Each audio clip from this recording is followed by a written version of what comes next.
Welcome to Quick Revision, where we post a past exam question every day to support you getting ready for your GCSE exams.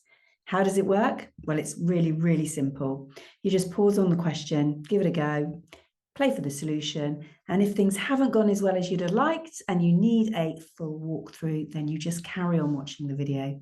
If you like what we're trying to do here, please hit the like and subscribe button. Hi, we've got a set of questions today. They are the first 6 questions of a non-calculator paper. You'll see that I've written on there they're worth 9 marks. So questions 1 to 5 are all 1 markers, and then question 6 is 4 marks. So you know there's quite a bit to do with that one. So hit pause, have a go, and press play when you are ready to see the solution.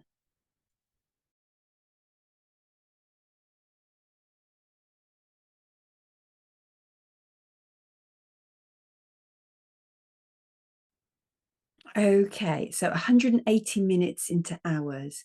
There are 60 minutes in 1 hour. So if you pop that down, then you can start building a scale, which is probably the best way to do this. If you double that, add another 60, you've got 120 equaling 2 hours, add another 60, and you see that 180 is equal to 3 hours. The next question, write 0.73 as a percentage. Now, percentage means out of 100.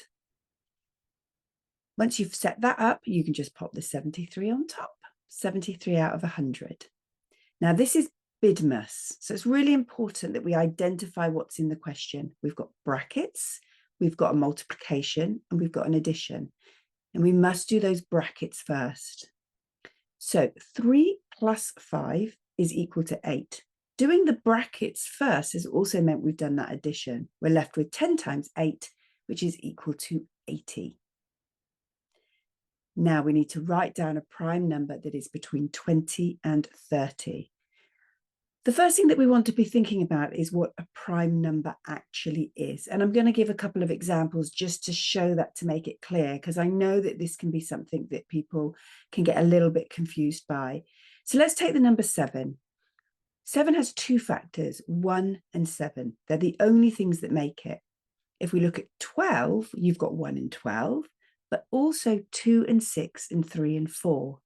Prime numbers only have 2 factors. So 12 is not prime for that reason.